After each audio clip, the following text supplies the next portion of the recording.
Chapter 16. "Get off me," I said to the dark thing on my chest. "Please get off me." But it did not move. I stood up, I kept hold of the letter, I picked up the bologna sandwiches, and I staggered out of room 102.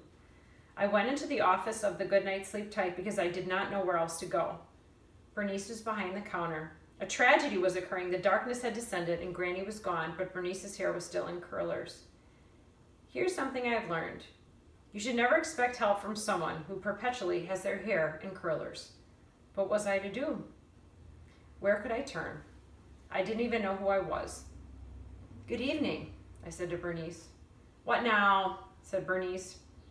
I guessed that it was just impossible for her to be a friendly person no matter how hard she tried. Not that she was trying. "I'm wondering if you've seen my granny recently and if she gave you any information," I said. "Seen your granny," said Bernice. "What information?" "Don't tell me your granny is missing." "She's not missing," I said. "Then why are you looking for her?" said Bernice. She narrowed her eyes. I narrowed my eyes back at her, but the dark thing was still on my chest, and it was very hard for me to breathe. I turned away from Bernice. I bent over and put my hands on my knees. I closed my eyes and concentrated on breathing. Who am I? Who am I? That was the question my heart kept beating out. When I opened my eyes, I saw the alligator staring at me. He was an incredibly ferocious-looking alligator, but he also seemed perplexed, as if he were thinking, how in the world did a dangerous man-eating alligator like me end up dead in the office of the Goodnight Sleep Tight Motel? There's something very sad about contemplating a perplexed, stuffed alligator when it is dark outside and you do not know who you are, or who your parents were, or anything about yourself at all. "What are you doing?" said Bernice. Well, yes, that was the question, wasn't it? "I am communicating with the alligator," I said. "Oh," said Bernice, "you're communicating with the alligator. Of course you are. I suppose next you'll be speaking with the vending machine. And that reminds me, let me tell you something about Burke Allen and that vending machine.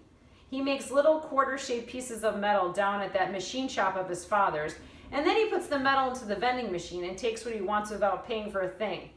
That is theft. That is a crime. Burke Allen, who gave me 2 sandwiches when I had only asked for 1. Burke Allen, who had a crow named Clarence. I could feel the dark thing on top of me lifting up, peeling away. Burke Allen will help me. Burke Allen would know what to do. I stood up straight. I turned around and faced Bernice. "Thank you very much," I said, even though she had not helped me with anything at all. Be polite up to the last minute. Be polite until they absolutely force you not to be. That was what the woman named Granny always advised.